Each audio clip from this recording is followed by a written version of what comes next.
अभी तक 24 तत्व के विषय में वर्णन किया।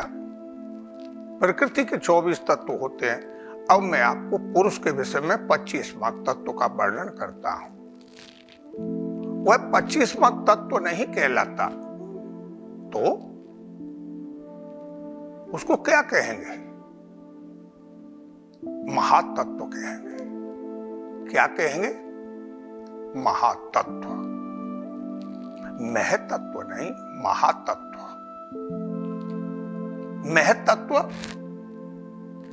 बाद की बात है, पर जीवात्मा को, हम जीव को नहीं, आत्मा को।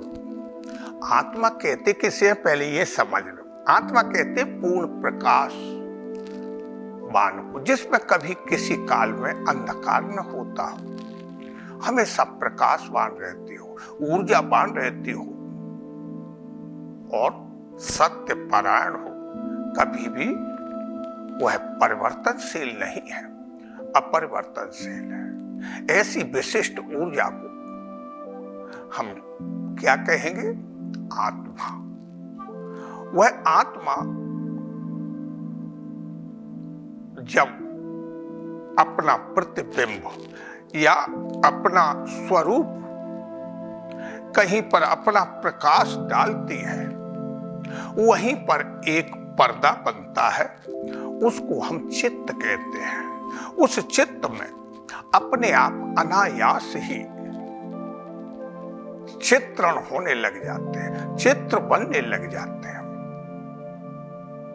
चित्त से एक ऊर्जा और एक प्रकाश एक विशिष्ट तौर से उत्पन्न होते हैं। वह जाके बुद्धि से टकराते हैं, बुद्धि से टकराते हैं, जिसे हम महतत्व कहते हैं।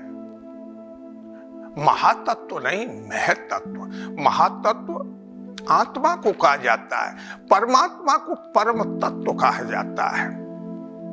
परमात्मा को परम तत्व और महातत्व आत्मा को कहा जाता है, परंतु जीव को हमारे यहां चित्त कहा जाता है। चित्त कहते हैं, चित्त को ही जीव कहा जाता है। वो चित्त जिस समय पर यहां संरचना संसार में करता है तो सबसे पहले एक बुद्धि का निर्माण करता है। बुद्धि एक मन का निर्माण करती है। इस तरीके से यहां अनेक प्रकार के निर्माण होना उस आत्मा के प्रतिबिंब से प्रारंभ हो जाते हैं। उस बिंब को, जो बिंब है, यथार्थ है, ज्यों का त्यों है, उसे आत्मा कहते हैं। प्रतिबिंब को जीव कहा जाता है और वह प्रतिबिंब दिखाई किसमें देता है? चित्त के अंदर। क्योंकि चित्त का काम है चित्रण करना, माने अनेक प्रकार के फोटो बनाना होता है। तो वहां से एक सबसे पहले महतत्व का आगमन होता है, वो से हम बुद्धि कह के पुकारते हैं। बुद्धि से अहंकार जागृत होता है। अहंकार से माने 3 गुणों का आविर्भाव होता है, जिसे हम सूक्ष्म प्रकृति कहते हैं। और तीनों गुणों के बाद यहां एक मन का निर्माण होता है। वो किससे होता है? सतोगुण से। सतोगुण से। तो सत रज तम, ये 3 गुण उत्पन्न होते हैं। उनमें से सत को और तम को संतुलित करने के लिए रज बीच में उत्पन्न होता है और बीच में स्थित बना रहता है। यह मन यहां पर अनेक भाव, जहां भावों में रहता है वहां सतोगुण में रहता है।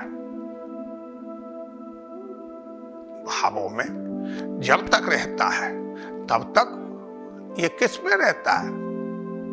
सतोगुण में रहता है। जिस समय पर यह इच्छाएं करने लग जाता है उस समय रजोगुण में यह जागृत हो जाता है। वही इच्छाएं वासना बन जाती हैं तो वो तमोगुण बन जाता है। उसी तमोगुण से इस संसार का सृजन होता है। पंचमहाभूत हो, इंद्रियां हो, तन मात्राएं हो, माने इस तरीके से यहां तमोगुण से ये संसार दिखाई देने लग जाता है। इस तरीके से यह पूर्ण आंतरिक ज्ञान है, इसे हमें समझना चाहिए। वर्णन हुआ, आगे और भी बताएंगे। तब तक हम राधे गोविंद बोले और प्रतीक्षा करें। फिर रोजाना ये दूसरे, तीसरे, चौथे दिन ये आपको ज्ञान देते रहेंगे। जितना भी ज्ञान अर्जन किया है वो आपके ही लिए है, आपको बताते रहेंगे। वह यथार्थ ग्रंथों से ही प्राप्त किया है, किसी प्रक्रिया ग्रंथ से नहीं, किसी पंडित या विद्वान के द्वारा लिखे हुए को नहीं। इसके बाद अब मैं कल से आपको साधना बताऊंगा।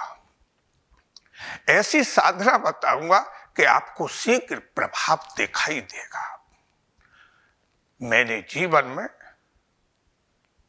प्रयोगात्मक और वर्णनात्मक दोनों प्रकार का ज्ञान अर्जन किया है। प्रयोगात्मक ज्ञान मैंने योग भी किया, मैंने तप भी किया, मैंने भजन किया। अब मैं जब वृद्ध होने जा रहा हूं तो आपको इस ज्ञान का पूर्ण रूप से लाभ प्रदान करूंगा, जिसे आप ग्रहण करें। जय श्री राधे गोविंद।